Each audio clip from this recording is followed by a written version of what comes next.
Welcome to Helping Organizations Thrive podcast. Today I have two guests, so even more value for you. So we've got Michael Solomon and Rishon Blumberg. Welcome, both of you. Thank you. Yeah, thanks for having us.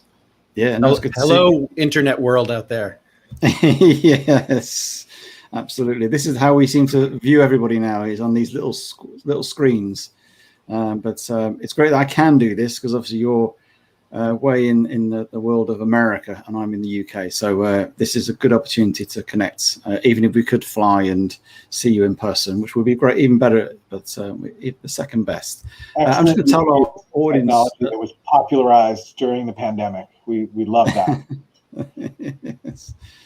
I was going to tell our audience a little bit about you. You both founded 10 Times Management, which is the first of its kind sort of talent agency, and are thought leaders on talent economy and the future of work. And I really want to get into that because there's massive questions on the future of work at the moment and how that's going to play out. You also have published your first book called Game Changer: How to Be 10 Times in the Talent Economy. And I'm sure we'll touch on that as well later. But before we go into all that exciting stuff about talent management, I want to know a little bit more about you guys. And to say I'm curious, I'm nosy. And I'm going to ask you first, Rishon, what do you love about what you do? Well, we've been doing what we do for a really long time, and the broad umbrella of what we consider ourselves to be are talent representatives, people that protect the talent side of the equation. So built into that, is part of the joy, but I really get joy out of seeing problems solved. And that can be in the entertainment world where music comes out and it helps solve someone's emotional problems. Maybe they're down and out and they hear a song and it lifts them. I love that feeling. And on the technology side of what we do, I love to be able to find the right resource for a company to help them solve a problem that they have yet not been able to solve for whatever reason. So that's kind of the joy that I get out of it, protecting talent and solving problems. Brilliant. How about you, Michael? What do you love about what you do? There's a little bit of overlap there, but what I really love is that the nature of how we have earned our living from age 25 through the present, with the exception of a very occasional consulting gig, is that we earn a commission from the people that we represent. So we are partners in success and failure, and I really like being partnered with people. And frankly, I love that we get to help people realize their dreams, and our dreams are in helping them achieve their goals. And I really like that, and I really take a lot of satisfaction in that. We've been doing this for a long time, and one of the things that I came to realize is Brick Wall Management, which is the entertainment company. Our ability to succeed with somebody takes a longer period of time. It's a long time horizon to build a career in entertainment. It's not a one-off moment. With 10X Management, where we represent very high-level freelance tech professionals, it's a fairly quick process, although we work with them for a very long period of time, so it's not instant. And then with 10X Ascend, which is our latest endeavor, where we help people negotiate full-time job offers, we might work with somebody for a week or 3 weeks or 4 weeks and completely change their lives because they got a much better deal. And that's really instant gratification. So I love seeing it, and I love being partners with people.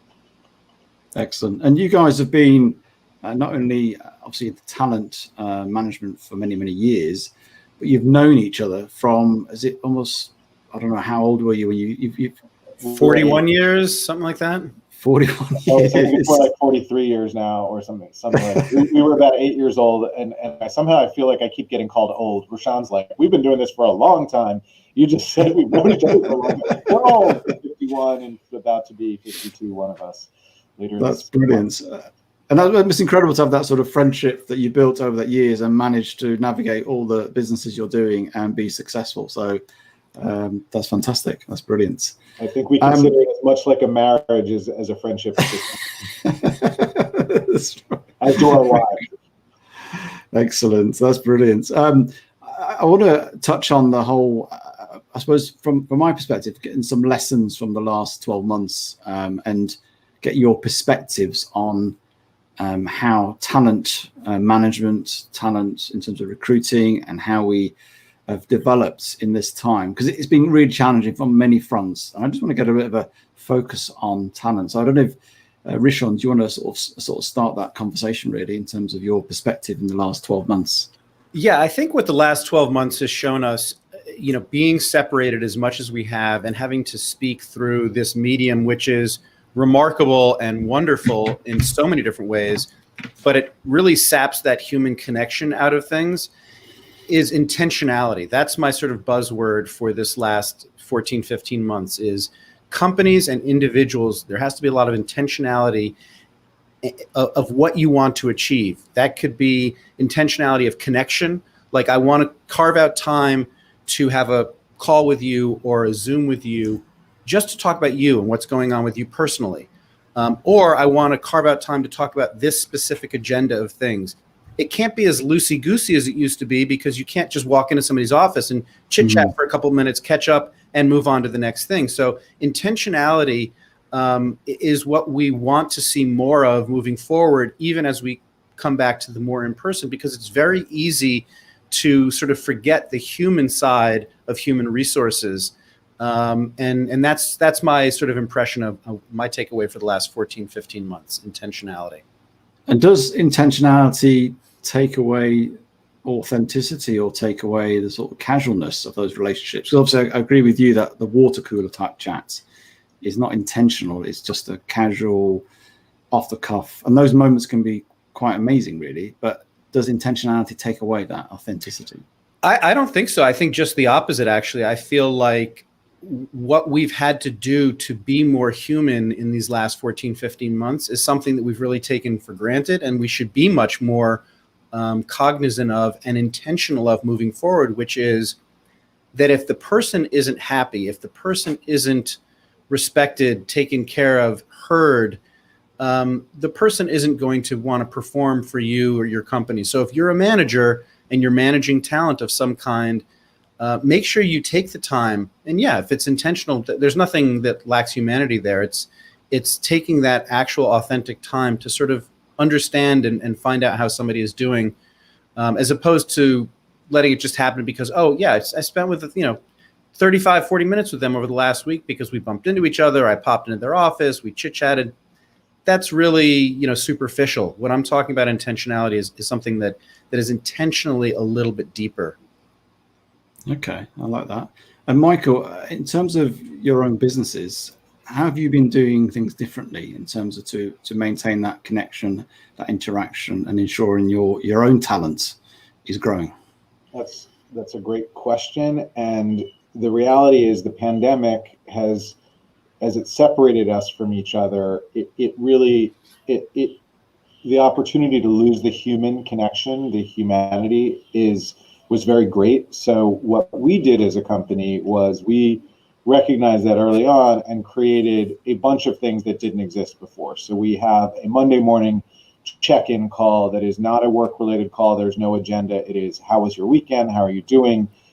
And legitimate questions of, are you okay? Because there were moments, this was very scary, and we're on the other side of it now. But people, there were a lot of intense feelings, and we needed to honor that. We added optional meditation twice a week for the team to come together and online do a group meditation. And there, I would say, half of our team, a third of our team is pretty consistently participating. And then we added one-on-one sessions with everybody on the team to be happening monthly, so we could dig in, not in a group setting, but find out how is somebody doing? Are there issues that are coming up for them, personal, professional, or otherwise? And the whole idea here was we wanted to look after each other during this period of time, and I think that that's going to carry on. And it really speaks to everything that we've addressed in the book, that you need to think about managing people and recruiting people differently. It's not enough to say we have this title and we need a person to do this job. We have to be at a point now where we recognize there's an individual who's going to do this, and we need to know about that individual and what do they want in their job offer and how do they want to be managed. And all of what's gone on during the pandemic for us became a little bit of an acceleration of those techniques. Okay, sounds like you obviously embraced it and also, created those adaptions. In terms of, I suppose, retrospectively looking back, is there anything you would do differently from what you know now? We were really lucky to have an advisor who probably halfway through the pandemic said, all right, we've all learned how to do this so far. It's not going to be over for a while. Let's let's stop and take a breath and talk about what do we want to do differently for the second half. Let's be intentional about it. So we actually got to have a moment where we really thought about that question. And the truth is, I don't think we made a lot of big changes. The things that we came up with as sort of things we wanted to do was a lot of people on our team started traveling a little bit more as we got to the other half of the pandemic. And they weren't being risky in their travel. They were going someplace and staying there for a month or 2 months. And that became a great, a great opportunity for them.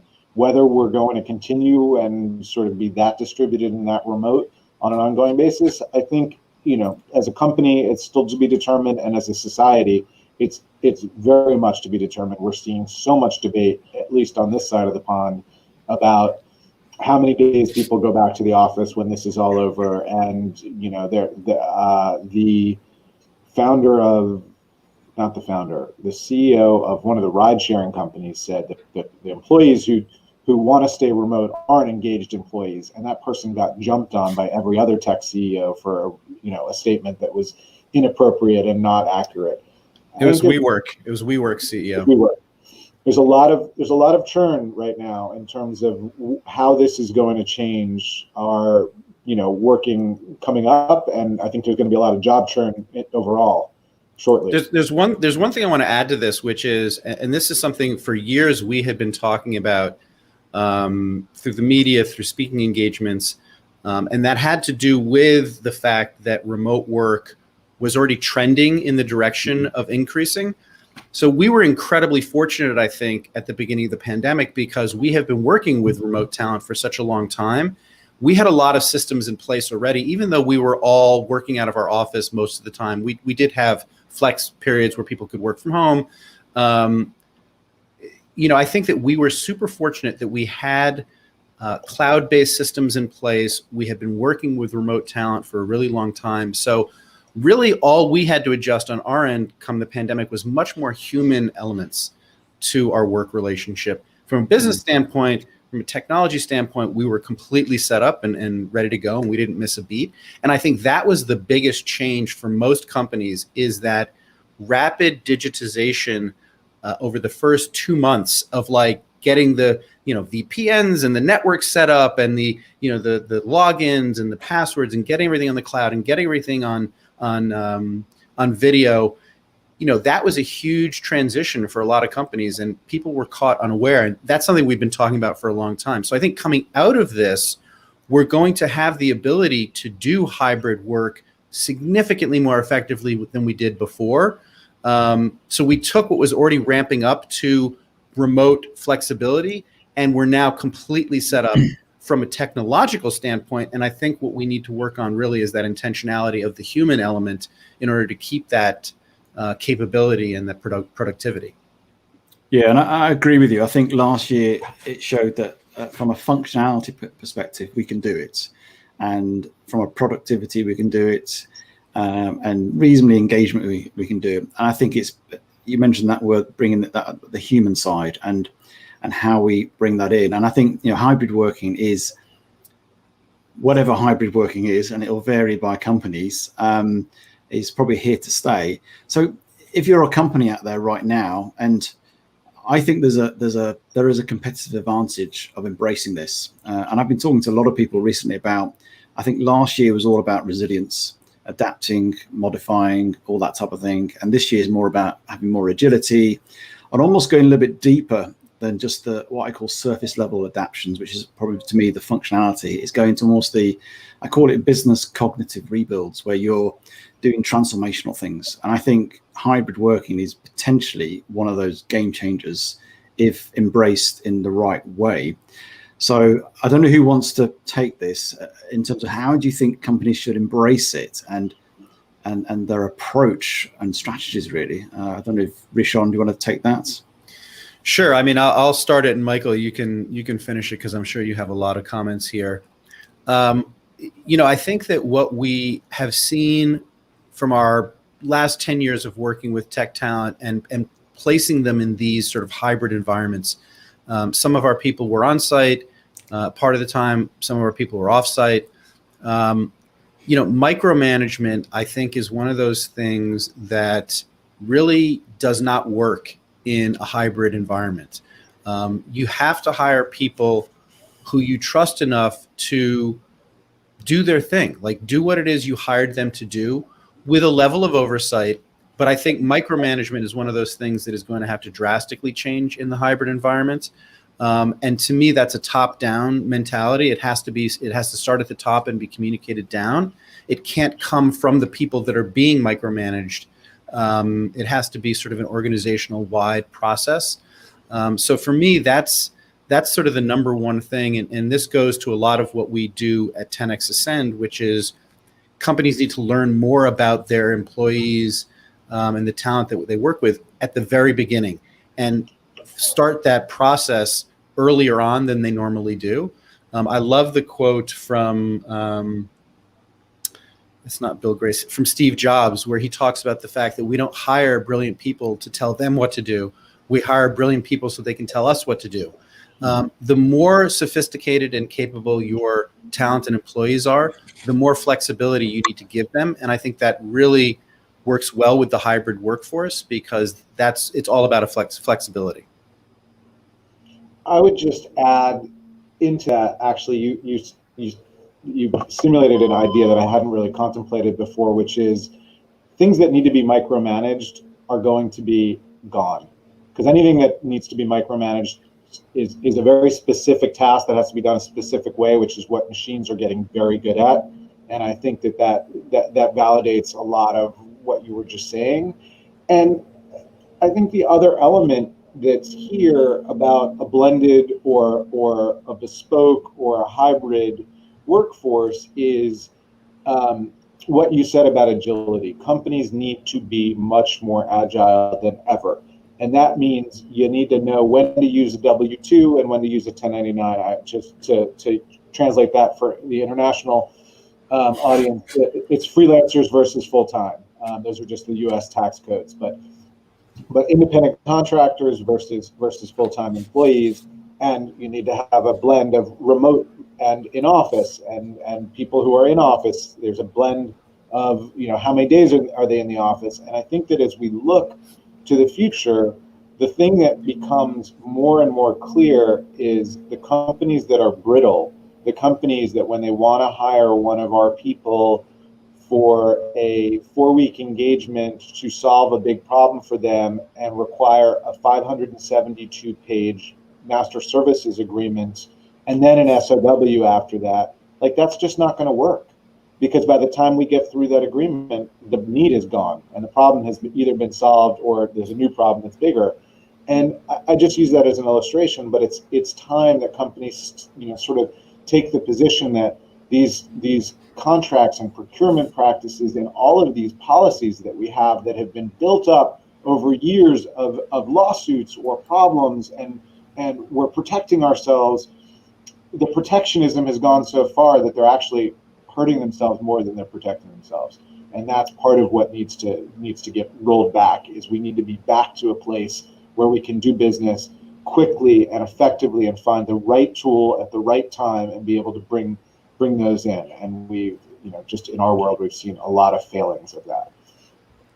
And Michael, just building upon that, do you see hybrid as being flexible working or a fundamental shift in how we work? I think that we're heading toward a tremendous amount of change of how we work. I think that, again, the more forward thinking and progressive a company is, the more they're going to be able to say to a developer, which is our world, to a software engineer, oh, wait, you're most productive when you work between 5 p.m. and midnight? Well, then work those hours. We won't be able to talk to you in the midst of those hours. We'll need to talk to you a couple times during the day. But if that's where you're going to do your best work, we don't want to get in the way of that. If you do your best work from home because you don't want somebody tapping you on the shoulder and knocking you out of your flow state, out of your being in the zone of being productive, then work at home. We have to start to see what optimizes humans so that they can do the best for the company. And this started, the thinking around this started with the tech companies that emerged in the late 90s, Google being at the forefront of that. I'm going to take a slightly different position on this. And I'm hoping from a human standpoint that we see flexible work and not completely hybrid or remote work. I think that the human element and the connection that we get by being together in some capacity is incredibly vital. We've seen more and more separation happen simply because of social media and the ability to sort of dive into these worlds that aren't completely real. They feel real, but they can be very manipulated, hyper manipulated. And so for me, nothing beats a little in-person time. There's a huge difference between having to work remote and choosing to work remote. So to me, flexible work is great. Like the ability to come into the office if you want to come into the office or an office and be with people, or as we had even before the pandemic, Friday, I've got a ton of things I need to deal with. I'm going to work remotely so I can both work productively and deal with these things in my own personal life. I love that. So for me, it's about flexible work, and maybe that's a boomer mindset because I'm not so young anymore. But I like the human connection that comes from being somewhere, being with other people in the group element. And we mustn't miss that, because we know that when people come together, there's something that sparkles, something that you get far more than you do on a virtual sense. And I know people have struggled with the virtual sense and being in person. The dynamics are better, body language, the interaction is. So if we're working hybrid, flexible, however we term it, because it's a bit of a moving feast. I'd like to ask you this, Rishon, really, is if somebody wants to work from home and somebody doesn't want to work from home, how do you align that? Because obviously there's elements of people could get missed out, or people could be excluded from conversation, because you could be in the office and I could be at the water cooler, I could have a chat with Michael, just have a little chat, and then I'll come into this office and we'll have a little chat more about what you're doing there. I'm more visible, I'm more promotable in that sense. However, my colleague is choosing to work from home. He's not getting those opportunities. So how do we ensure we don't, I guess, keep people out of that and be inclusive in that sense? I mean, I don't mean to beat a dead horse here, but intentionality is really at the heart of all this, and communication. I mean, the backbone of everything we talk about in our book is about communication. And if communication is fluid and unencumbered, by that I mean managers have created an environment where you can speak freely and offer opinions. Communication and intentionality will help to level that playing field. But I agree with you, being in person, it's very hard to compete with somebody who is there working at a high level versus somebody who is completely remote working at a high level. You are missing some element of that connection there. But through intentionality and through truly working to bridge that gap, it can be achieved, but it's never going to take the place of being in person. I would also add that I think, as we've been talking about with so much of this, it's customized. It's certain roles really lend themselves to not being around that often, and creative and collaborative roles require it. You're just never going to get the same results if you don't get people in the same room. You can achieve what you need to achieve remotely. We've demonstrated that, but there are certainly teams and this also gets right into diversity and having differing opinions in the same room, so you can really have all the perspectives heard and adjusted. And I think that this is just like everything else we've discussed. It's got to be, does this role suit itself to somebody? If the last person in the development cycle who's only got to build, they don't do any planning of what the product is, they may be fine remote, because by the time it gets to them, it's locked, it's done, just go build this, and that's fine. But the people who are creating the product, if you will, the product team, there's a lot of back and forth and debate, and the ideas, that come from a brainstorming session where I thought a horrible idea, but it stimulates you to have a great idea. That doesn't always happen if you don't have that kind of collaboration. And sometimes I think being in a room really does help. Yeah, and I agree. And I think it's a bit like what you said, Rishon, is almost have some principles in place, isn't it? Some principles of that intentionality, principles. How can we maintain connection? How can we maintain collaboration? And it's creating that customization that's based on those principles that can really flow, because each company, each role will be very different. There's no one size fits all. So just before we finish, I'd like to hear from you both in terms of, if you were talking to a CEO now of an organization, what advice you would give them for the future in terms of 2021, in terms of making an impact within their business and making sure that they not only manage their talent, but grow their talent for this year. So I'll ask you, Rishon, first, if that's okay.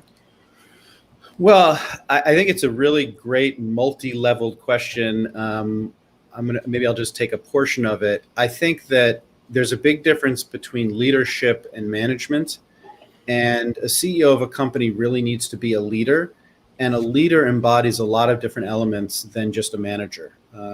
You have to set the vision for the company. You have to set the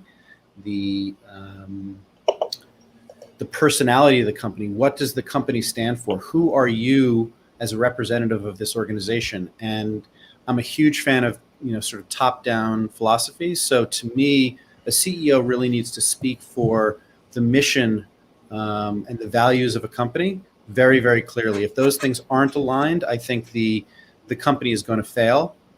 Much like we saw with Uber under its first CEO, where it grew to a certain size, but it sort of collapsed under its own weight of sort of a cult of personality. We saw it at WeWork as well. So I think the CEOs of the future really need to be ambassadors for their companies, much more so than managers of their companies. Excellent. How about you, Michael?